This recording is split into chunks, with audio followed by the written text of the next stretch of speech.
ফাতেমার বিয়ের সময় যখন চলে আসলো, নবীজি ডাক দিয়ে বললেন, আমার মেয়েকে কে বিয়ে করবা, প্রস্তাব নিয়ে আসো, কে বিয়ে করবা।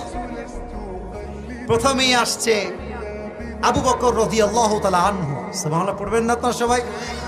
আচ্ছা, আপনারা তো সবাই জানেন যে আবু বকরের মেয়েকে বিয়ে করার জন্য আল্লাহর হাবিবকে ওহী দিয়েছে একজন। তিনি কে? এসে বলছে, ইয়া রাসূলুল্লাহ, আমি বিয়ে করতে চাই, আপনি কি বিয়ে দিবেন?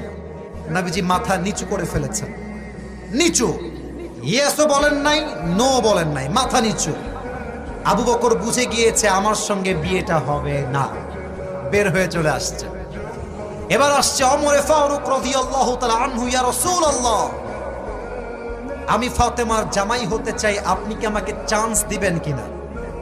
এবার নবীজি ইয়েসও বললেন না, নো বললেন না, মাথা এবার নিচু, চুপচাপ বসে আছে। ওমর ফারুক সিগন্যাল পেয়ে গিয়েছে, আমারও হবে না, প্রস্তাব রিজেক্টেড, বের হয়ে চলে আসছে। এবার আমার হাতের দিকে তাকিয়ে দেখবেন কয়টা আঙ্গুল আছে এখানে। বাহিরে 4 জন সাহাবী, নামগুলো বলছি, মাথায় রাখবেন, টুপি পাওয়ার সময় কাঁধে দেবেন। এক হচ্ছে আলী রাদিয়াল্লাহু তাআলা আনহু, আর এক হচ্ছে আব্দুর রহমান বিন আউফ, আর 2 জন সাহাবী বাহির থেকে আসছে, অর্থাৎ ভেতর থেকে বাহিরে আসছে, এক আবু বকর আর এক হচ্ছে ওমর ফারুক।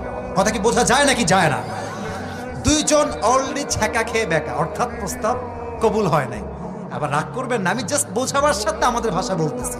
তো আবু বকরের মনটাও খারাপ, ওমর ফারুক রাদিয়াল্লাহু তাআলার মনটাও খারাপ, যে ইস রে, নবী রাজি হইল না, খুব কষ্ট লাগলো আমাদের। এবার আব্দুর রহমান বিন আউফ বলছে, আলী বন্ধু শোনো, একটা পরামর্শ দেই, চান্সটা নাও একটু, কাজে লাগে কিনা। বন্ধু তো বন্ধুই, দুষ্টামির শেষ নাই, ঠিক কিনা বলে? তো আব্দুর রহমান বিন আউফকে বলছে, বন্ধু তোমার মাথা কি খারাপ? দৌড়ো মিয়া, আমার না আছে বাড়ি, না আছে গাড়ি, না আছে জব, না আছে ব্যবসা, নো, আমাকে দিয়ে হবে না বন্ধু, মাফ চাই। আব্দুর রহমান বিন আউফ বলছে, বন্ধু চান্স মারতে দোষ কোথায়, যাও যাও যাও। তো হাদিসে আসছে আলী রাদিয়াল্লাহু তাআলা নবীর কাছে আসছেন, তো একবার এদিক দিয়ে এসে এদিক দিয়ে বের হয়ে যায়, এই পাত দিয়ে ঢুকে এই পাত দিয়ে বের হয়ে যায়। হ্যাঁ আলী, আই কি, এদিকে আসো, কি বলবো, এদিকে আসো। আসলে আলী আসার আগেই আল্লাহ ওহী পাঠিয়েছেন, ইয়া রাসূলুল্লাহ, আলী এখন ফাতেমার বিয়ের প্রস্তাব আপনার কাছে নিয়ে আসবে। সুবহানাল্লাহ। বসো, এখানে বসো, কি বলবা বলো? কিছু নেই, আরে বলো, লজ্জা কিসের, বলো।